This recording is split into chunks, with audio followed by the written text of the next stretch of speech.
안녕하세요. 맑은숲 한의원 진연호 원장입니다. 흔히 봉침, 벌침이라고 부르는 벌이라는 단어 때문에 조금 무서운 느낌이 드시는 분들도 있을 텐데요.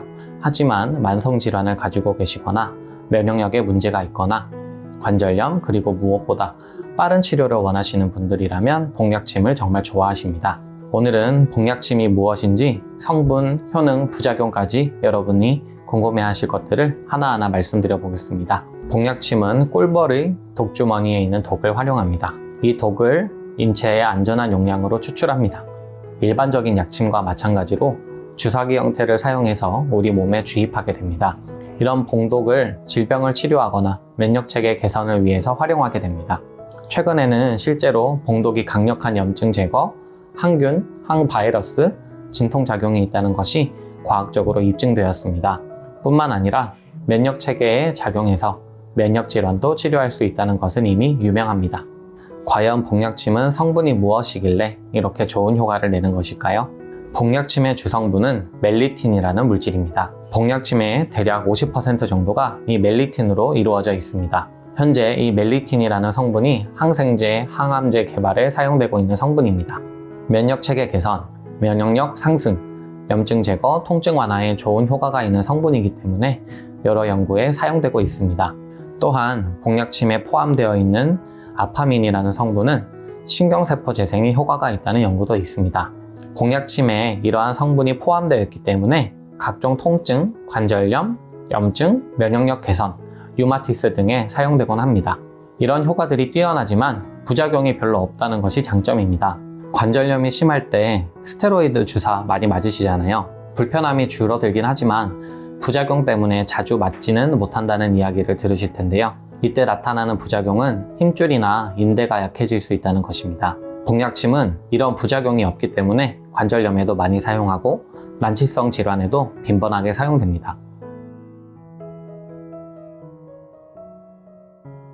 기본적인 근골격계 통증에 가장 많이 활용됩니다. 목, 어깨, 허리, 팔꿈치, 손목, 우리 몸이 불편할 때 특히 관절 치료에 많이 사용합니다. 뿐만 아니라 각종 신경통증, 관절염 등에 사용합니다. 특히나 염증이 있는 질환에 효과가 높습니다. 치료를 하다 보면 팔꿈치에 염증이 있습니다. 어깨에 염증이 있습니다.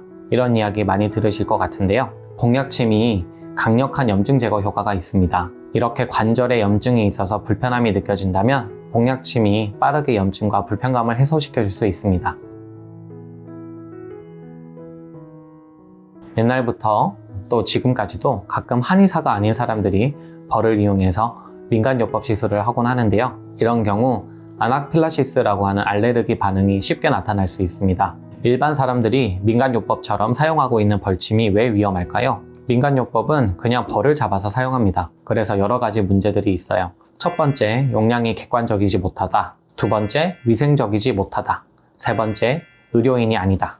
반면에 한의사가 시행하는 복약침 치료는 이런 문제가 없습니다. 첫 번째, 치료를 위한 유효 성분을 정확한 용량으로 활용할 수 있습니다. 아무리 몸에 좋은 약도 많이 먹으면 안 된다는 거 알고 계시죠? 복약침도 마찬가지입니다. 면역력을 올려주고 염증을 줄여주고 통증을 줄여주는 효과가 있지만 과도하게 사용하면 안 됩니다. 그래서 용량이 중요해요.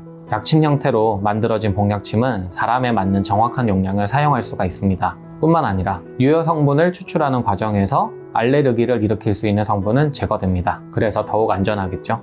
두 번째, 위생적인 과정을 통해 만들어집니다.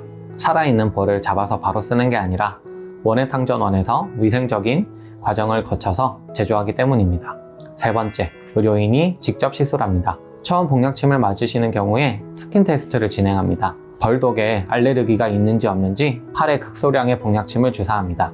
그리고 피부 반응을 확인합니다. 어떤 사람은 새우에 알러지가 있고 또 어떤 사람은 포도에 알러지가 있습니다. 진통제나 항생제도 알러지가 있는 사람들이 있습니다. 복약침도 마찬가지입니다. 안전하게 치료하기 위해서 스킨 테스트를 진행합니다. 이 스킨 테스트로 복약침을 맞아도 되는 사람인지 아닌지를 판단할 수 있습니다. 간혹 스킨 테스트에서 안전하다고 판단된 사람 중에 복약침 치료 후에도 이상 반응이 생긴다고 하는 경우가 있어요. 이런 경우에는 의료인이기 때문에 빠르게 대처할 수 있습니다. 이제 복약침 치료를 하고 나서 자주 물어보시는 질문 두 가지를 말씀드릴게요. 첫 번째 질문, 복약침을 맞고 얼얼하고 뻐근해요. 이거 부작용인가요? 저는 복약침을 맞고 어느 정도 얼얼하고 뻐근해야 한다고 생각합니다. 그래야 적절한 농도의 약물이 신체에 주입되었다는 뜻이라고 생각해서입니다. 맞고 나서 아무렇지도 않다면 너무 적은 용량이 사용된 경우가 많습니다. 몇 시간 내 혹은 2, 3일 안으로 얼얼하고 뻐근한 느낌은 사라집니다. 걱정하지 않으셔도 됩니다. 두 번째 질문, 복약침을 맞았는데 빨개지고 가렵고 하는 건 왜 그런 거예요? 부작용인가요? 하시는 분들이 있어요. 처음 복약침을 맞는 분들의 경우 맞고 나서 피부가 붉거나 가렵거나 살짝 부을 수 있습니다. 이는 정상적인 반응입니다. 저도 복약침 처음 맞았을 때 이런 증상이 생겼던 기억이 있는데요. 이런 증상은 몇 시간, 길어도 2, 3일이 지나면 자연스럽게 사라집니다. 복약침은 강한 효과를 가지고 있는 만큼 반응도 강한 편입니다. 그래서 복약침을 맞은 부위가 붉어지거나 부을 수 있습니다. 이미 스킨 테스트를 통해서 큰 이상이 없었던 상황이었고 처음 치료할 때 고용량의 복약침을 쓰지 않기 때문에 걱정하지 않으셔도 돼요. 오늘은 복약침에 대해서 말씀드렸습니다. 다양한 질환에 빠른 효과를 기대할 수 있기 때문에 저도 많이 사용하고 있는 치료 방법입니다. 실제로 치료받을 시간이 없으신 분들의 경우 추천드리고 있습니다. 그럼에도 불구하고 뭔가 부작용이 생길 것 같아서 두려우신 분들이 있다면 오늘 영상을 통해서 두려움이 해소됐기를 바라는 마음입니다. 감사합니다.